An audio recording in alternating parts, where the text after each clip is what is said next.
Hello, my dear students. From 11 to 20 अगस्त 2025, 11 से 20 अगस्त 2025 का super collection of current affairs dose. Current affairs dose का super collection जो देगा आपको सिलेक्शन। इसके लिए मैंने कुछ क्वेश्चंस तैयार किए, इसी बेस पर मैं आपको बताऊंगा। और these all questions are very very super important for your coming exams और फॉर एनी एग्जाम्स। तो फर्स्ट क्वेश्चन हम लोग लेते हैं, who performs flag hoisting on Independence Day on Red Fort. Red Fort पर हमारे यहाँ इंडिपेंडेंस डे जो 15 अगस्त को मनाया जाता है, कौन झंडे को होइस्ट करता है, यानी झंडारोहण कौन करता है? प्राइम मिनिस्टर, प्रेसिडेंट, सी में defence minister, home minister. Right answer है प्राइम मिनिस्टर। इस बार मोदी जी ने 2025 15 अगस्त को हमारे देश का 79th इंडिपेंडेंस डे मनाया गया, और जिसकी थीम थी नया भारत, एकता, सम्मान और राष्ट्र प्रेम के साथ नया भारत। 78 ईयर्स हो गया भारत को आजाद हुए, और इसके हाइलाइट्स मैं आपको कुछ बता देता हूं कि 12th times flag hoisting on Red Fort by Modi ji, 12वीं बार किया गया है। उन्होंने इंदिरा गांधी जी का, जो हमारे यहाँ के प्राइम मिनिस्टर थे, उनका रिकॉर्ड तोड़ दिए हैं। हाँ, अभी जवाहरलाल नेहरू जी का रिकॉर्ड नहीं तोड़ पाए हैं।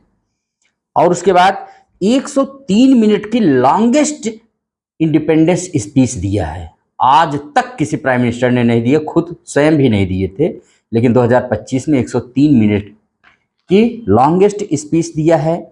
और मोदी जी ने लॉन्च किया मिशन सुदर्शन चक्र, एक 10 ईयर प्रोग्राम है, बूस्टिंग आत्मनिर्भर भारत इन डिफेंस। डिफेंस के मामले में भारत को आत्मनिर्भर बनाएगा। और मोदी जी ने अनाउंस किया 1 लाख करोड़ प्रधानमंत्री विकसित भारत रोजगार योजना की भी घोषणा की है, aiming to create 3.5 crore jobs under Viksit Bharat 2047 vision. 2047 जो भारत का एक लक्ष्य है विकसित भारत बनाने का, 3.5 करोड़ जॉब को क्रिएट करना। और उसके बाद है शॉर्टेस्ट स्पीच जो अभी आज तक दी गई है, जवाहरलाल नेहरू के जी के द्वारा 1954 में 14 मिनट की, इंदिरा गांधी जी द्वारा 1966 यानी 1966 में भी 14 मिनट की दी गई थी। और सेकेंड, हाँ, क्या हुआ था कि 2 Indian aquanauts descended 5000 metres below sea level in Atlantic Ocean as part of Samudrayaan यानी Deep Ocean Mission and planted Indian tricolour of the ocean floor, adding pride to Independence Day. Atlantic महासागर में 2 हमारे एक्वानॉट्स माने जो समुद्र के अंदर जाते हैं यात्री गए, और 5000 मीटर नीचे हमारे तिरंगे झंडे को फहरा दिया। ये 2025 के गर्व की बात है। और एक गर्व हुआ है, tricolour was hoisted Seattle's Space Needle, और जो अमेरिका में है, ये पहली बार है कि इस सिएटल्स स्पेस नीडल में किसी विदेशी का झंडा फहराया गया है। इसको भी रिमेंबर रखिएगा। ये कुछ रिकॉर्ड्स रहे हैं जो आप याद रख सकते हैं। और 79th डे, जानते हैं इंडिपेंडेंस डे और रिपब्लिक डे दोनों का आयोजन डिफेंस मिनिस्ट्री के द्वारा किया जाता है। रिपब्लिक डे में भारत अपनी शक्ति का प्रदर्शन करता है, जबकि इंडिपेंडेंस डे पर जो प्रधानमंत्री की स्पीच होता है उसको पूरा देश सुनता है। क्यों? क्योंकि इसमें पूरे भारत की झलक होती है, और पूरे भारत का एक झलक, एक दर्शन, एक विचार देने की कोशिश करते हैं हमारे यहाँ के प्रधानमंत्री। ये कुछ बातें रही हैं, आप इसको जानते रहिएगा। और आगे चलते हैं दूसरा क्वेश्चन पर। In which state will be hosted the first ever water games. पहली बार वाटर गेम्स कहाँ आयोजित किए जा रहे हैं? बिहार, यूपी, जम्मू कश्मीर, दिल्ली। तो राइट आंसर है जम्मू कश्मीर में शुरू हो गए हैं। तो पहली बार जानते रहिएगा। फर्स्ट टाइम है जम्मू कश्मीर में खेलो इंडिया वाटर स्पोर्ट्स गेम, इसका भी मैस्कॉट और लोगो रिलीज किया गया है और ये श्रीनगर के डल झील के पास होगा, डल झील में, जिसको आप जानते रहिएगा। उसके बाद बिहार आया, तो बिहार के बारे में दो बातें जानिए। सीतामढ़ी में भव्य जानकी मंदिर का भूमि पूजन किया, भूमि पूजन किया किसके द्वारा? हमारे होम मिनिस्टर अमित शाह जी के द्वारा। और जो पुनौरा धाम मंदिर है उसी का पुनर्विकास किया जाएगा और एक भव्य और दिव्य मंदिर सीता जी की जन्मस्थली पर बनाया जाएगा, जो माना जाता है। उसके बाद है बिहार गवर्नमेंट ने बक्सर में महर्षि विश्वामित्र पार्क बनाने की घोषणा की है। बक्सर में, याद रखिएगा, ये वही महर्षि विश्वामित्र जी हैं जिन्होंने राम और लक्ष्मण को धनुर्विद्या की ज्ञान दिया था। और गुरु का महत्व कितना होता है जानते हैं। तो विश्वामित्र पार्क कहाँ बनेगा? बक्सर जिले में। और सीतामढ़ी में बनेगा भव्य जानकी मंदिर। उत्तर प्रदेश में देख लीजिए, उत्तर प्रदेश में के सीएम योगी आदित्यनाथ जी ने पेश किया मानसून सत्र के दौरान दृष्टि पत्र, विजन डॉक्यूमेंट। और इस विजन डॉक्यूमेंट से विकसित भारत, विकसित उत्तर प्रदेश 2047 का लक्ष्य रखा गया। विकसित भारत, विकसित उत्तर प्रदेश 2047। इस डॉक्यूमेंट में साकार होगी राम राज्य की अवधारणा। 12 सेक्टरों में बांटकर किया जाएगा प्रदेश का विकास। लखनऊ और कानपुर में बनेगा आर्टिफिशियल सिटी, AI सिटी। और यूपी गेहूं, दूध और चीनी के मामले के प्रोडक्शन में है नंबर 1। और 2 एम्स है उत्तर प्रदेश में, एक रायबरेली में और एक गोरखपुर में। UP has highest number of express ways in country. और पूरे देश में यूपी में सबसे ज़्यादा एक्सप्रेस वे बने हुए हैं। ये बातें भी रिमेंबर रखिएगा। उसके बाद है दिल्ली में अभी क्या हुआ है? India and Australia held the 7th round of disarmament talks. अभी भारत और ऑस्ट्रेलिया के बीच में डिसआर्मामेंट टॉक्स की मीटिंग हेल्ड हुई। और Delhi hosted the 3rd edition of India Singapore ministerial round table की भी मीटिंग हुई है। तो इंडिया ऑस्ट्रेलिया और India Singapore ministerial round table दोनों की मीटिंग अभी दिल्ली में हुई है। तीसरा क्वेश्चन आते हैं, when is celebrated partition horrors remembrance day? कब मनाया जाता है भाई ये? इसको याद रखिएगा। 16 अगस्त, 9 अगस्त, 10 अगस्त, 14 अगस्त। तो राइट आंसर है 16 अगस्त। 14 अगस्त को हर साल पार्टीशन हॉरर्स रिमेम्बरेंस डे मनाया जाता है।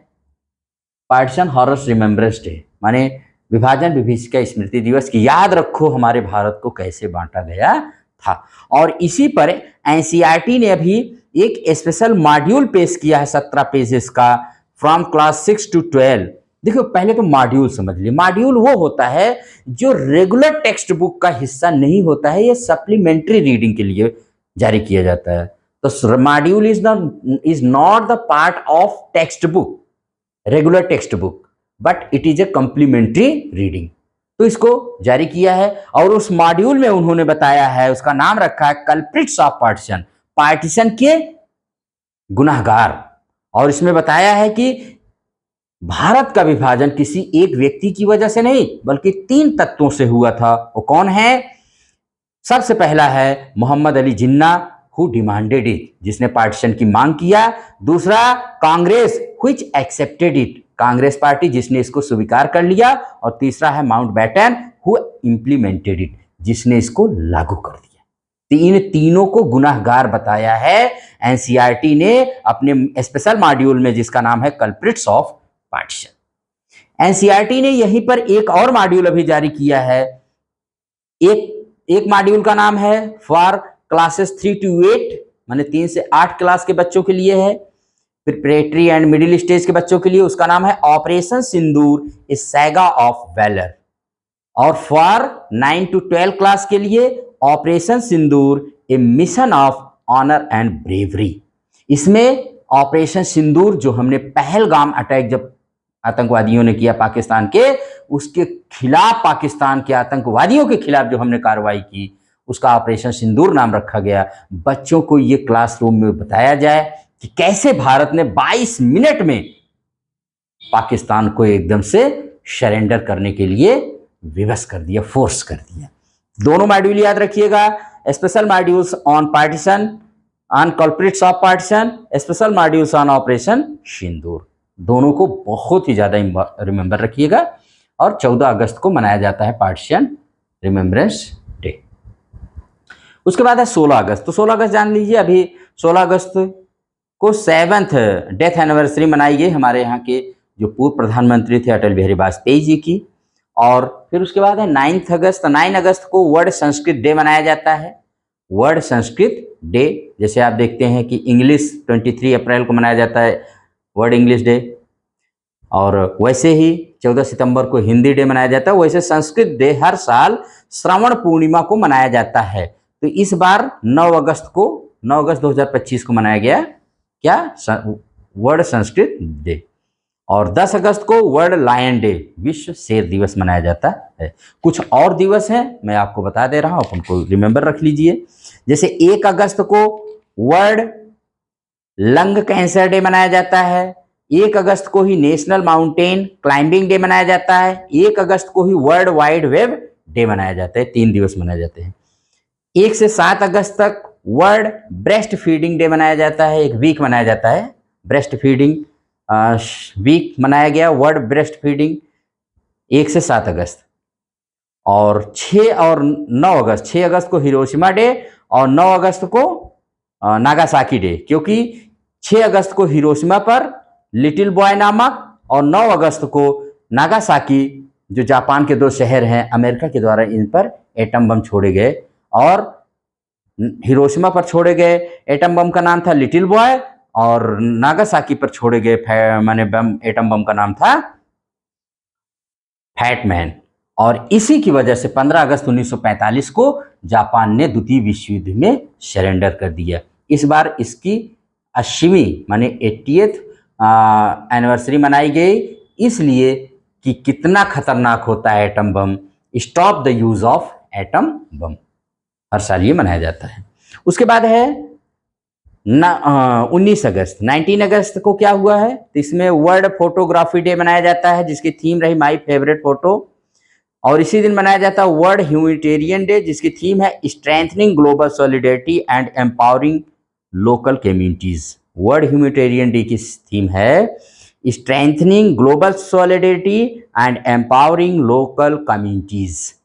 उसके बाद है 20 अगस्त। 20 अगस्त को सद्भावना दिवस मनाया जाता है, to mark Rajiv Gandhi birth anniversary to promote communal harmony and peace के लिए सद्भावना दिवस 20 अगस्त को। 20 अगस्त को ही मनाया जाता है वर्ल्ड मॉस्किटो डे, क्योंकि इसी दिन सर रोनाल्ड रॉस ने 1897 में ये डिस्कवर किया था कि मलेरिया नामक बीमारी जो होती है मादा मच्छर एनाफिलिस के काटने से होती है। और 25 अप्रैल को वर्ल्ड मलेरिया डे मनाया जाता है। क्यों मनाया जाता है भाई ये वर्ल्ड मॉस्किटो डे 20 अगस्त को, तो to raise awareness mosquito borne diseases like malaria, filaria, dengue, Zika, chikungunya, इन सब बीमारियों को, ये सब मच्छर से होते हैं। मच्छरों के प्रति इन बीमारियों को याद रखिए और इनसे होशियार रहिए। इस दिन ये दिन मनाया जाता है वर्ल्ड मॉस्किटो डे 20 अगस्त को। तो ये डेज हो गए। उसके बाद नेक्स्ट क्वेश्चन है, who is the NDA candidate for the post of vice president of India. जानते हैं भारत के जो वाइस प्रेसिडेंट थे, हेल्थ रीजन्स की वजह से जगदीप धनखड़ जी ने इस्तीफा दे दिया। तो अभी अभी एनडीए जो गवर्नमेंट चल रही है जिसकी देश में, जिसमें बीजेपी मेन पार्टी है, उसने किसको अपना प्रेसिडेंट के लिए, अपने प्रेसिडेंट का प्रत्याशी बनाया है? ला गणेशन, अजय कुमार भल्ला, सीपी राधाकृष्णन, बी सुदर्शन रेड्डी। तो राइट आंसर है इसमें सीपी राधाकृष्णन, जो महाराष्ट्र के गवर्नर हैं, उन्हीं को बनाया है बीजेपी ने, यानी एनडीए पार्टी ने। और कांग्रेस और दूसरी अपोजिशन पार्टीज ने बी सुदर्शन रेड्डी को बनाया है, जो फार्मर सुप्रीम कोर्ट के जज रहे हैं और गोवा के पहले लोकायुक्त थे। तो याद रखिएगा, ला गणेशन जो नागालैंड के अभी गवर्नर रहे हैं वो नहीं रहे, ही हैज पास्ड अवे, गुजर गए। उनके स्थान पर मणिपुर के जो अजय कुमार भल्ला हैं, उनको एडिशनल चार्ज दिया गया है नागालैंड स्टेट का भी गवर्नर वाला पद। इसको आप अच्छे से रिमेंबर रखिएगा। और नेक्स्ट क्वेश्चन है, who one the miss universe India 2025। अभी अभी किसने मिस यूनिवर्स इंडिया 2025 का खिताब जीता है? मानिका विश्वकर्मा, रिया सिन्हा, सुष्मिता सेन, रीता फारिया। तो राइट आंसर है मानिका विश्वकर्मा। ये 2025 की मिस यूनिवर्स इंडिया बनी है, जिसका आयोजन अभी राजस्थान की राजधानी जयपुर में किया गया, सेकेंड एडिशन था इसका। और रिया सिन्हा जो मिस यूनिवर्स इंडिया 2024 थी, इन्होंने इनको क्राउन किया, मतलब इनको वो क्राउन माने मुकुट पहनाया। जो पहला वाला रहता है प्रीवियस ईयर का, वही जो प्रेजेंट ईयर में चुना जाता है उसको क्राउन करता है, माने पहनाती हम, तो इन्होंने पहनाया है। अब ये Manika Vishwakarma 74th miss universe competition जो थाईलैंड में पहली बार आयोजित की जा रही है, उसमें ये भाग लेंगी, और अगर जीत गई तो मिस यूनिवर्स 2025 बन जाएंगी। उसके बाद सुष्मिता सेन के बारे में जान लीजिए। सुष्मिता सेन जो हैं, ये 1994 में भारत की पहली मिस यूनिवर्स चुनी गई थी। आज तक भारत की 3 ब्यूटीज को मिस यूनिवर्स चुना गया है। पहली सुष्मिता सेन थी 1994 में, दूसरी लारा दत्ता 2000 में, तीसरी हरनाज सिंधु थी 2021 में। और 2025 की मिस वर्ल्ड कौन है? मिस थाईलैंड ओपल सुचाता। ये थाईलैंड की है, पहली बार थाईलैंड से कोई सुंदरी चुनी गई है मिस वर्ल्ड, ठीक है। उसके बाद है रीता फारिया।